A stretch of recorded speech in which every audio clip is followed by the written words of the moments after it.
Hello అండి. నేను సింపుల్గా దోసకాయ పప్పు కర్రీ ఎలా చేయాలో చూపిస్తున్నాను, చూసేయండి. స్కిప్ చేయకుండా ఎండ్ వరకు చూసేయండి. ఇక్కడ చూడండి, నేను పెసరపప్పు తీసుకొని 2-3 టైమ్స్ కడిగి వాష్ చేసి పెట్టుకున్నాను.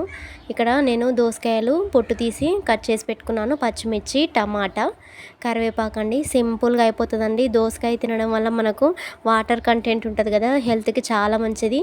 నేను కుక్కర్లో చూపిస్తున్నాను, ఈజీగా అయిపోతుందండి. నేను గిన్నె పెట్టుకొని ఆయిల్ వేసాను. అందులో పోపు దినుసులు అంటే మినపప్పు, శనగపప్పు, జీలకర్ర వేసానండి. నెక్స్ట్ వచ్చేసి ఇప్పుడు మనం దోసకాయలు వేసేసుకుందాము. సిమ్లో పెట్టాను. ఈ దోసకాయ పప్పు చాలా బాగుంటుందండి. పూరీకైనా, చపాతీకైనా, రైస్లోకి నెయ్యి వేసుకొని తింటే ఉంటుందండి పప్పు. వేడి వేడి అన్నంలో సూపర్గా ఉంటుందండి. ఇప్పుడు నేను దోసకాయలు వేసేసాను. నెక్స్ట్ టమాటాలు కూడా వేసేసాను. చూడండి, ఇలా మనము పచ్చిమిర్చి కారమే అండి, ఇంకా ఎండుమిర్చి కారం నేను వేయట్లేను. ఓన్లీ పచ్చిమిర్చి కారం అనమాట. నేను పచ్చిమిర్చి కూడా కట్ చేసి వేసుకున్నాను. చూడండి, కరివేపాకు, టమాటా, దోసకాయలు ఇవన్నీ వేసి నేను నూనెలో ఫ్రై చేస్తున్నాను. మనకు దోసకాయ మంచిగా మగ్గిపోతుందండి. సూపర్ టేస్ట్ ఉంటుంది పప్పు అయితే. ఇప్పుడు నేను చూడండి, కచ్చా పచ్చాగా వెల్లుల్లి దంచి వేసుకుంటున్నాను. అల్లం వెల్లుల్లి పేస్ట్ వేయట్లేదు. కచ్చా పచ్చాగా దంచుకున్న వెల్లుల్లి వేసుకున్నాను. చూడండి, అది నూనెలో వేగుతుంటేనే స్మెల్ బాగా వస్తుంది మనకి, సువాసన. వెల్లుల్లి హార్ట్కి చాలా మంచిదండి. దోసకాయ కూడా వాటర్ కంటెంట్ ఉంటుంది కాబట్టి హెల్త్కి మంచిది. ఇప్పుడు పసుపు వేసుకుంటున్నాను. పసుపు వేసుకొని ఇప్పుడు అన్నీ మనం అలా ఒకసారి కలుపుకుందాము. ఈ దోసకాయ ఈజీగా అయిపోతుందండి. మనకు టైం కూడా సేవ్ అవుతుంది. కుక్కర్లో త్వరగా అయిపోతుంది మనకు. 5 to 10 మినిట్స్లో అయిపోతుంది అనమాట.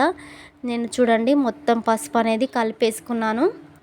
ఇప్పుడు కలిపేసుకున్నాను. కొంచెం దగ్గర పడ్డది చూడండి, ఉడికిపోతుంది అనమాట. ఆల్మోస్ట్ దోసకాయ కొంచెం ఉడికిపోయింది మనకి. ఇప్పుడు నేను దోసకాయకి అంటే కర్రీకి సరిపడా మొత్తం నేను సాల్ట్ ఇప్పుడు వేసేసుకుంటున్నాను.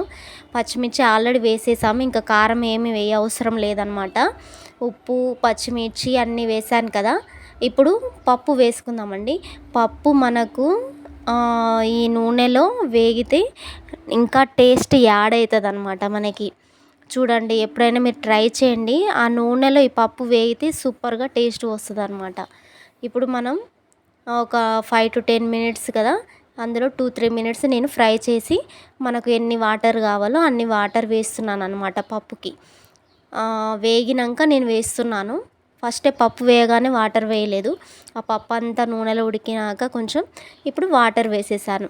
ఇంతే అండి, సింపుల్గా. ఇప్పుడు మనం విజిల్ ఒక 2-3 విజిల్స్ వచ్చే వరకు విజిల్ పెట్టేసుకుందాం. నేను క్యాప్ పెట్టేశాను.